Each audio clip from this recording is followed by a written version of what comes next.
Salut les scorpions et bienvenue dans votre guidance sentimentale pour le mois d'octobre 2021. Donc on va aller voir un petit peu pour vous ce que disent les cartes pour votre vie sentimentale, amoureuse et affective en octobre. Voilà, j'espère que vous allez bien, que vous avez la pêche, la santé, le moral. Donc c'est parti, donc je vous explique, j'ai déjà tiré les cartes, j'ai tiré aussi une carte oracle de Gaïa. Ensuite on ira voir avec les oracles des anges de l'amour. Vos énergies à vous les scorpions sont censées être de ce côté-là. Les énergies de la personne à laquelle vous pensez sont censées être ici, mais parfois les énergies sont inversées. La description qui vous concerne est en face et la description qui concerne l'autre est ici. Vous remettez les gens en fonction de la description des énergies, ça ne change rien au tirage. Allez, c'est parti les scorpions. Où en est la relation au moment où je fais le tirage? J'ai tiré la numéro 11, la percée. Ok, la 11 des arcades majeures. Alors, vos énergies à vous, les scorpions. On a eu le roi des nuages, le contrôle. En face, nous avons eu le valet d'eau, la compréhension. Et enfin, nous avons eu la 13, la transformation. Ensuite, pour la personne à laquelle vous pensez, nous avons tiré la 9 d'eau, la paresse. À côté, nous avons tiré la numéro 12, la nouvelle vision. Et enfin, nous avons eu la 8 de feu, le voyage. Et en quart de direction, on ira voir tout à l'heure. Alors, les scorpions, vous avez en tout 3 arcanes majeures. Vous n'avez pas d'énergie arc-en-ciel, encore une fois, comme dans votre guidance générale. Et vous avez sinon un petit peu de tout. Alors, on y va pour l'explication des cartes. La numéro 11, la percée, en général, c'est une énergie où on est un peu dans la déprime. Vous voyez, on a un personnage qui sort comme ça, qui perce vers la lumière. Ça veut dire qu'en fait, avant, il était dans l'obscurité. Donc, il est possible qu'on soit ici dans une phase de votre relation qui était dans l'obscurité, qui était... c'est pas endormi, c'est-à-dire qui était carrément dans quelque chose de négatif, dans quelque chose d'un peu sombre. On était plutôt tiré vers le bas dans sa vie amoureuse. Et la vie amoureuse va pouvoir faire une percée et redémarrer peut-être ou repartir vers du positif. C'est vraiment le changement d'un état négatif, d'un état un peu déprimant, dans lequel la relation amoureuse n'était pas épanouie, dans laquelle ni l'un ni l'autre on ne trouvait son compte, vers quelque chose de positif où on retrouve de la joie, du bonheur, d'être dans une relation, qu'elle soit amicale, amoureuse, affective, etc. On va essayer de faire une percée dans cette relation pour retrouver de l'envie, de la joie, du désir de partager, de faire quelque chose ensemble, plutôt que de rester dans une énergie négative, un sentiment négatif, peut-être même un sentiment d'échec dans sa vie amoureuse et relationnelle. Ok, donc il y a une sortie vers quelque chose de positif. C'est un numéro 11, donc on va traverser et puis on va passer d'un état à l'autre ici pour aller vers quelque chose de plus positif. Alors, vous, ce qui est censé être vos cartes, on a le roi des nuages, donc le contrôle. Apparemment, vous êtes quand même dans une certaine tension en octobre qui vous fait vous maintenir dans une forme de rigidité, de rigueur.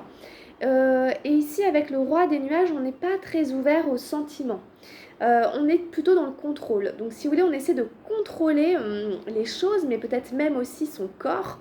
Et si vous voulez, on ne fait pas circuler les énergies. Ça, c'était vraiment aussi votre guidance générale. On vous invitait à faire circuler les énergies, faire circuler les émotions, à pas retenir les choses.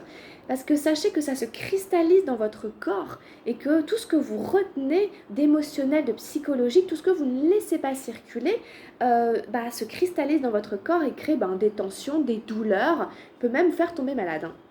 Et donc du coup, c'est un peu ça, le roi des nuages, c'est le mental, d'accord, c'est l'air, c'est le mental, et on est rigide.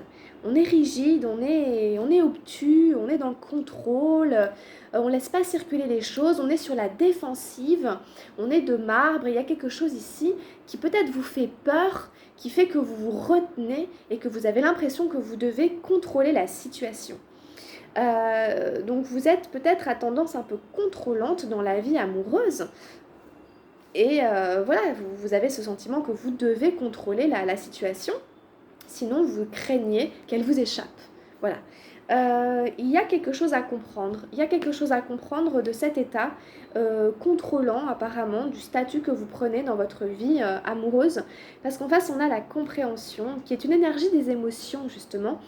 Là encore, ça fait écho avec votre guidon général. On avait une très belle carte des émotions, on avait l'harmonie. Voilà, c'est pareil, c'est une très belle carte, hein, la compréhension. Hein, ici, il y a quelque chose à comprendre que vous n'êtes pas enfermé, vous n'êtes pas privé de liberté, vous n'êtes pas dans une cage. Peut-être c'est ça aussi, là, la vie amoureuse, relationnelle, c'est pas une privation de quelque chose. L'amour, ça rend libre, hein, c'est-à-dire que justement, on n'est pas dans la retenue. Hein, vous voyez bien que justement, c'est tout le contraire de retenir les choses. Il faut les libérer, c'est ça la liberté. C'est quand on peut s'exprimer, c'est quand on n'a pas la crainte d'être qui on est vraiment, c'est quand on est soi-même. Hein, et c'est ça l'amour. Hein, quand quelqu'un vous aime exactement tel que vous êtes, avec vos fragilités, avec vos défauts, hein, c'est pas devoir cacher les choses, devoir les retenir, devoir les contrôler. Hein, il y a une espèce de comprendre qu'il y a une espèce de fluidité à avoir, hein, et que c'est pas ou l'un ou l'autre, ou tout blanc ou tout noir. Hein, et avec cette compréhension, on voit un oiseau qui regarde les autres oiseaux voler. Lui, il est dans une cage et il se demande s'il va partir s'envoler avec les autres oiseaux et il a peur. Il a peur de perdre son confort, il a peur de perdre sa sécurité. Donc si vous voulez, il y a cette histoire de rester aussi dans sa zone de confort parce que c'est sécurisant. Mais à la fois, il y a l'idée de passer complètement à côté de quelque chose de super top qui est représenté symboliquement par le fait de s'envoler et de partir à l'aventure avec d'autres personnes, avec peut-être un conjoint, un partenaire. Mais vous voyez, si vous voulez, il y a cet entre-deux aussi à voir que la cage, elle n'est pas fermée. Et donc le fait de s'envoler avec les autres oiseaux, ça ne veut pas dire quitter le nid définitivement. Hein, l'oiseau, il peut de temps en temps revenir à sa sécurité. Et puis, de temps en temps, il peut s'envoler. Donc, il y a une espèce de juste équilibre, de juste milieu à avoir qui est en lien avec les notions de liberté. C'est assez fondamental, puisqu'en effet, la vie amoureuse, si vous voulez, pour beaucoup de gens, c'est la peur d'être privé de liberté. Or, normalement, c'est le contraire. L'amour, ça rend libre. Alors c'est quoi, à quel endroit ça se situe évidemment, et puis qu'est-ce qu'on veut, hein, qu'est-ce qu'on veut, et voilà, est-ce qu'il y a besoin comme ça de devoir être hyper rigide, hyper contrôlant, ou est-ce qu'on peut essayer de lâcher un peu du lest, de lâcher les vannes pour aller tenter quelque chose, quitte à revenir dans son foyer initial, euh, quel que soit le nid que vous avez. Si vous voulez, c'est comme par exemple trouver le juste équilibre entre la solitude et la vie sociale extérieure. C'est comme par exemple avoir des moments où on est seul, tranquille, et puis des moments où on est avec les amis. Il y a un juste milieu à trouver. Quand on est tout le temps tout seul, on finit par en souffrir. On ressent le besoin des autres. Et quand on est tout le temps avec les autres, on finit par en souffrir parce qu'on se perd aussi, on ne sait plus trop qui on est, parce qu'on est tout le temps avec le monde et on a besoin de revenir en soi-même. C'est pareil dans la vie amoureuse.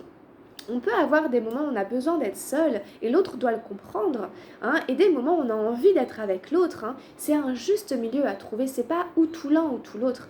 Hein. Il y a des justes milieux à trouver. Hein. Et ça se joue entre votre mental et vos émotions ici.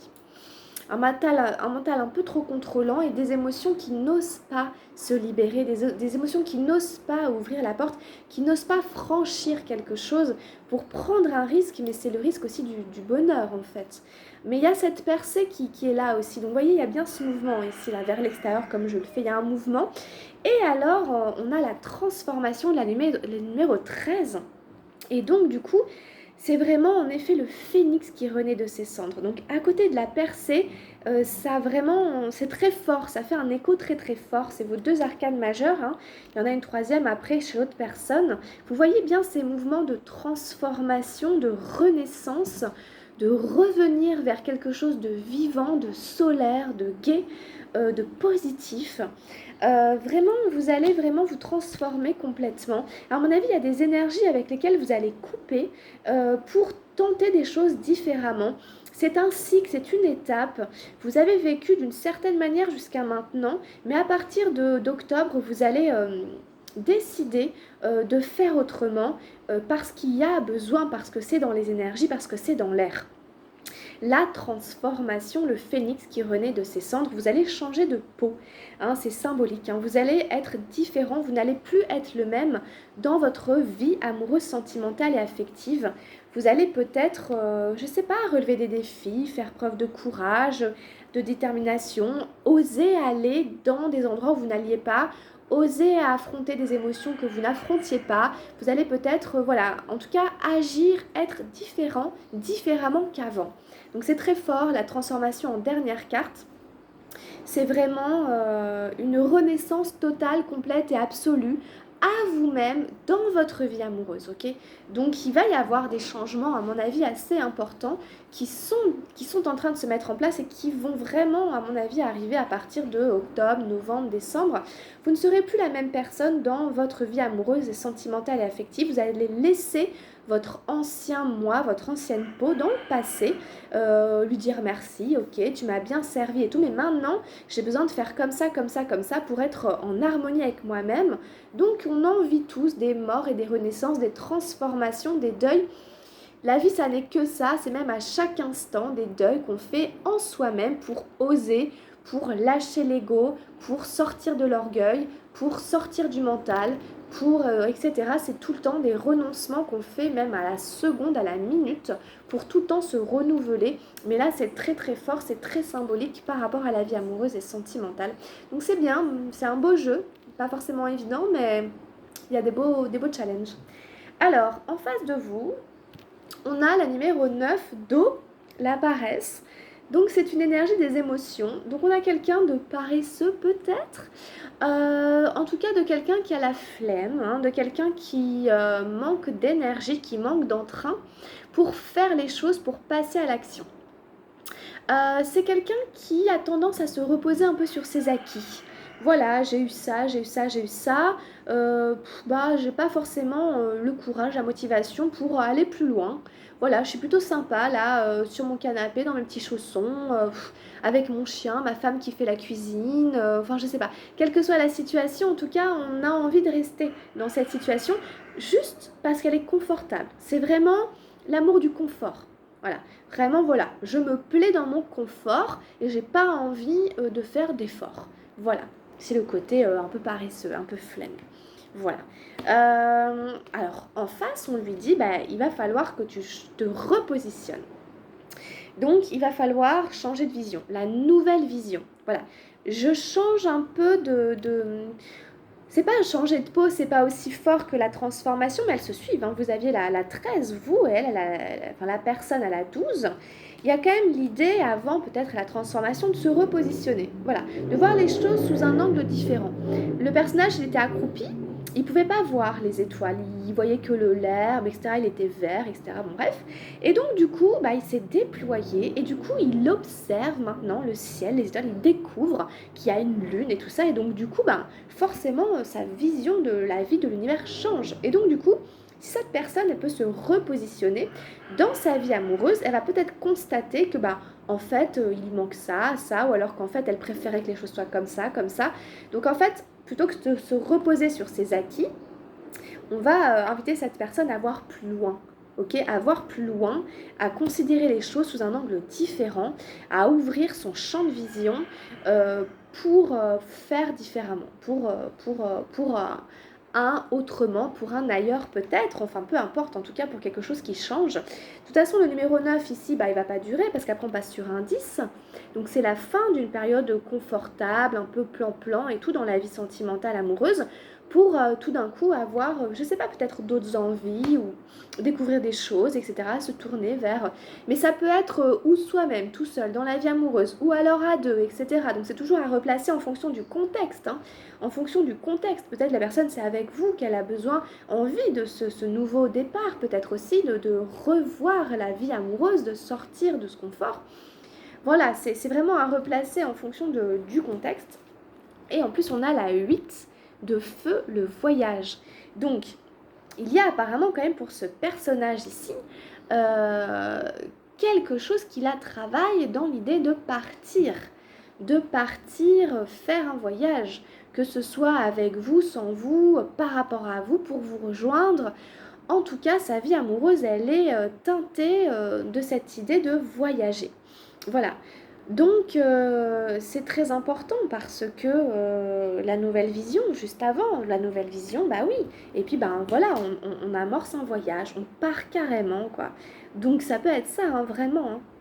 Oui, oui, donc là, on va complètement sortir de ces petits chaussons, sans transition, hein, voilà, boum, on met son sac à dos et puis on casse la routine et puis on part, quoi. On part un peu à l'aventure.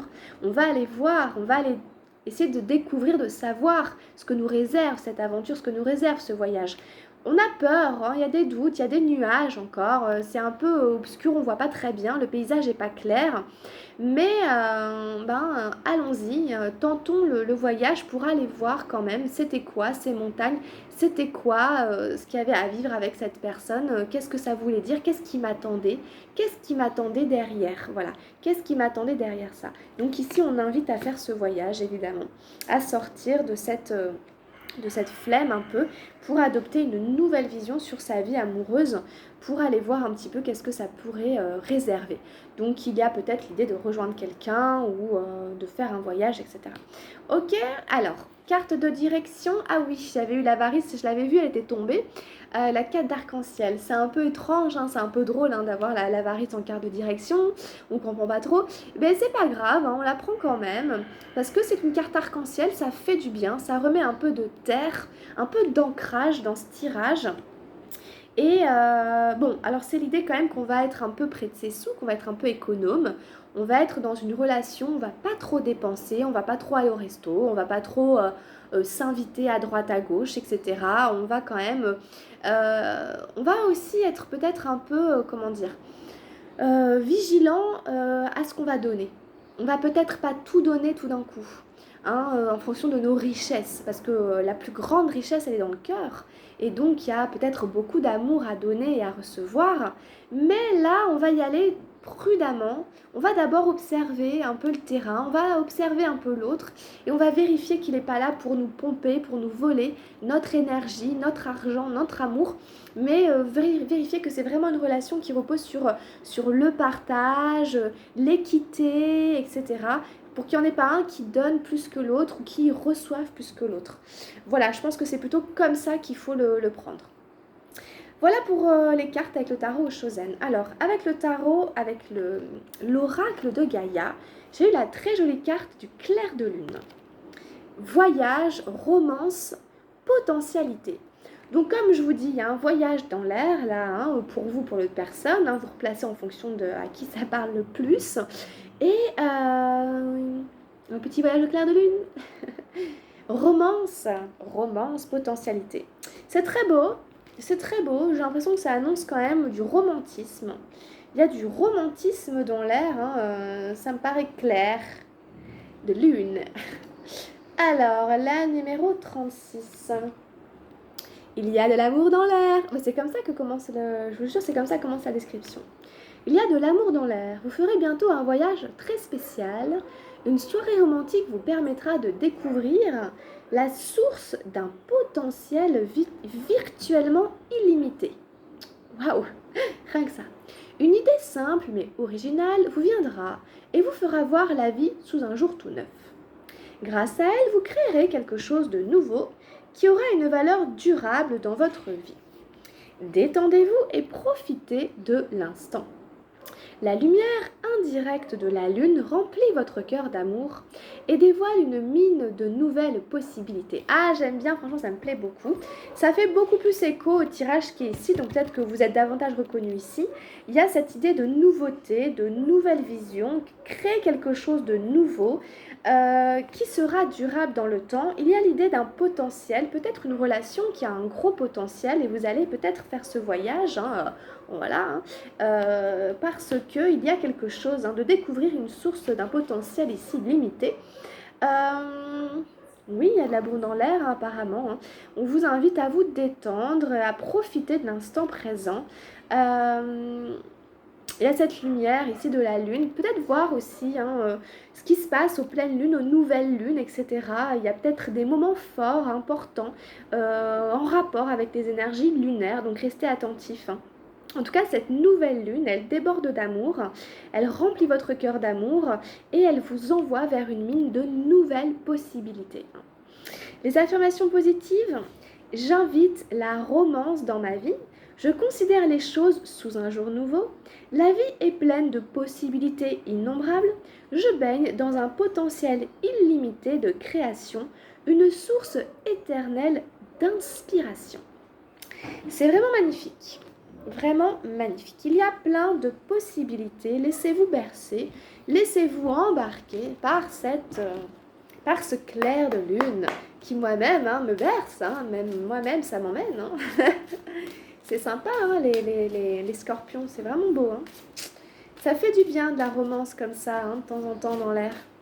Allez, qu'est-ce qu'on a avec les anges de l'amour pour les amis scorpions pour le mois d'octobre? Alors, je vous rappelle que si vous avez besoin d'une guidance personnalisée sur un sujet, un thème, une question, vous pouvez me contacter et je fais une guidance pour vous, les amis. Chimie, vous ressentez une forte attraction magnétique. Il y a peut-être beaucoup de désir, peut-être beaucoup d'attraction pour quelqu'un. C'est vraiment dans la chimie, n'est-ce pas, dans les molécules des corps. C'est pas dans la tête que ça se passe, c'est dans les corps. Voilà. Alors, qu'est-ce qu'on a d'autre? Excusez-moi. Alors, on en a une là, relation karmique ici. La relation karmique, apparemment, vous vous connaissiez déjà. Ça veut dire que peut-être que vous avez rencontré quelqu'un, vous avez l'impression que c'est une âme sœur, vous avez l'impression que vous êtes fait l'un pour l'autre, que vous connaissez, il y a une forte attraction physique et tout. En fait, on vous dit que vous connaissiez déjà. Donc peut-être en effet que cette personne, vous l'avez connue dans une vie antérieure. C'était peut-être quelqu'un avec qui vous avez fait des choses, avec quelqu'un vous avez déjà un lien en fait karmique avec cette personne.